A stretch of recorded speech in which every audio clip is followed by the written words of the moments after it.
Ésaïe, chapitre 11. Puis un rameau sortira du tronc d'Isaïe, et un rejeton naîtra de ses racines.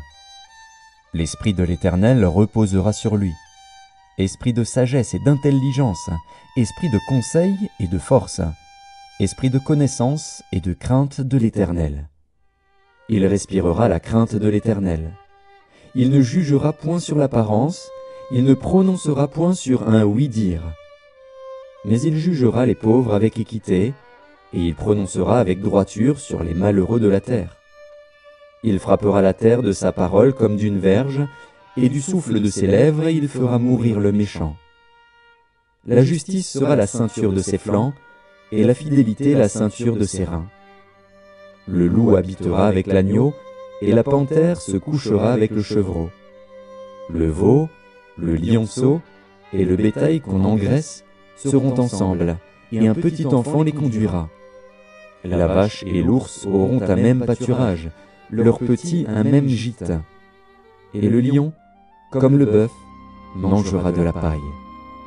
Le nourrisson s'ébattra sur l'antre de la vipère, et l'enfant sevré mettra sa main dans la caverne du basilic.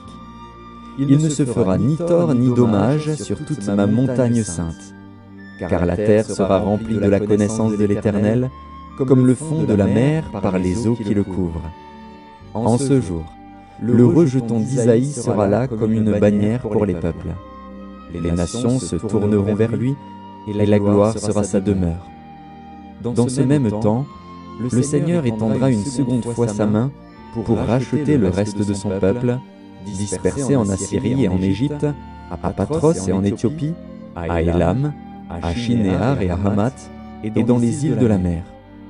Il élèvera une bannière pour les nations, il rassemblera les exilés d'Israël, et il recueillera les dispersés de Juda des quatre extrémités de la terre. La jalousie d'Éphraïm disparaîtra, et ses ennemis en Juda seront anéantis. Éphraïm ne sera plus jaloux de Juda, et Juda ne sera plus hostile à Éphraïm.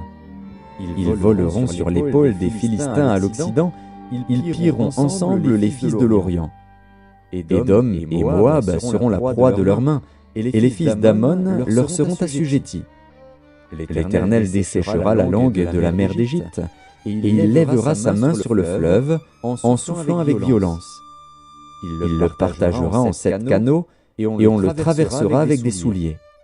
Et il y aura une route pour le reste de son peuple, qui sera échappé de la Syrie, comme il y en eut une pour Israël, le jour où il sortit du pays d'Égypte.